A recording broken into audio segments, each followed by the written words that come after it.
ट्रेनिंगची सुरुवात सगळ्यात शेवटच सांगतो. सगळ्यात शेवटी त्यांनी सांगितलंय सरांनी की इम्प्लिमेंटेशन. या सगळ्याचा अर्थ तिथं आहे, एड झालेला आहे इम्प्लिमेंटेशनचा. म्हणजे तुम्हाला जे त्यांनी टीमवरती आतापर्यंत जेवढं पण ट्रेनिंग सांगितले त्यांनी टीमवर सांगितलंय. टीम कशी करायची, टीमची संवाद कसा साधायचा, टीमला मोटिवेशन कसं करायचं, टीमला जवळ कसं घ्यायचं, एकत्र बसून कसं सांगायचं. स्टेजवर सांगता आलं तर नका सांगू, जवळ समोर घेऊन बसा, त्यांचे सुख दुःख बघा, त्यांना गिफ्ट द्या. किती टिप्स दिल्या, टिप्स किती दिल्या. तर या टिप्स सांगायच्या म्हणलं ना सरांचं लेक्चर थांबत. त्यामुळे मी काही सगळ्या टिप्स सांगत नाही, एवढ्या मोठ्या टिप्स दिलेल्या आहेत. आणि ह्या जर टिप्स आपण इम्प्लिमेंट केल्या तर निश्चितच आपलं जीवन तर अतिशय चांगलं झालेलंच आहे. आपण पुढच्या आपल्या टीमचं जीवनमान उंचावू शकतो.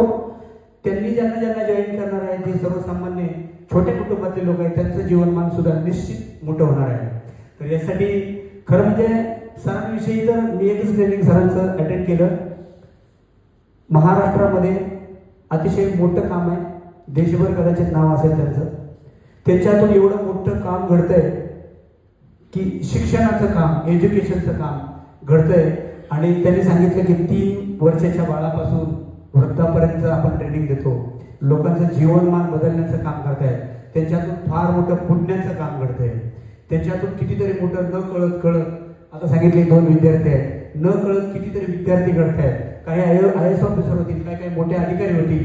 आणि हे घडवण्याचं काम त्यांच्या हातून न कळत. मोठेपणा त्यांचा एवढा आहे की त्यांनी सांगितलं की दुःख जेव्हा येईल तुला त्या दिवशी मला फोन कर.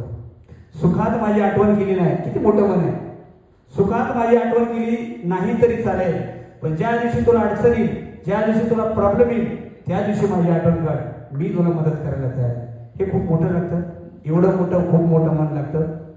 त्यांनी एक उदाहरण दिलं की एक विद्यार्थी एक माणूस आत्महत्या करायला निघाला होता आणि ते आत्महत्या वाचली. याच्यामध्ये किती मोठे यश आहे. हे यश संपादन करण्यासाठी आणि भविष्यामध्ये त्यांचं असंच सत्कार्य, लोकांना ट्रेनिंग, लोकांचं जीवन उंचावण्यासाठी खूप खूप शुभेच्छा देतो.